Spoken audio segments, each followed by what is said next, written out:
আসসালামু আলাইকুম প্রিয় বন্ধুরা, আজকে আমরা কলামের শেক দিব। কলামগুলা ঢালাই করার জন্য প্রস্তুত করব। কয়েকটা বিষয় আমরা আজকে দেখাবো আপনাদের। সেটা হচ্ছে প্রথমত কনসেপ্ট কলামের, এটা আমরা দিচ্ছি এবং বাকিগুলা দিব। 2 নাম্বার হচ্ছে আমরা কলামের রডের ক্লিয়ার কাভারিং ঠিক রাখার জন্য যে তারের টানা, শাটারের সাথে তারের টানা দিছি।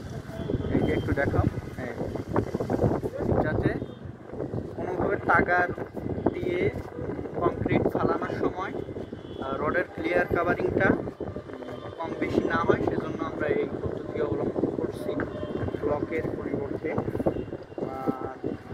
2 নাম্বার যে বিষয়টা, আমরা এখানে কোনো কিকার করি নাই, রডের কিকার করছি, যার ফলে নিচ দিয়ে, শাটারের নিচ দিয়ে যাতে কংক্রিটের সিমেন্টের রসটা বের না হয়, সেজন্য আমরা বালু দিয়ে শাটারের গোড়াটা আটকে দিছি, যাতে সিমেন্টের রসটা বের হয়ে না যায়।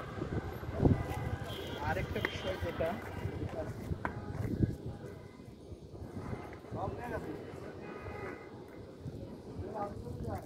এটা কংক্রিট ঢালার পরে কাস্টিং করার পূর্বে এখানে গ্রাউটিং দেওয়া হবে, পরিমাণ মতো গ্রাউটিং দিয়ে তারপরে কংক্রিটটা দেওয়া হবে এবং ঠিক মতো ভাইব্রেশন করা হবে।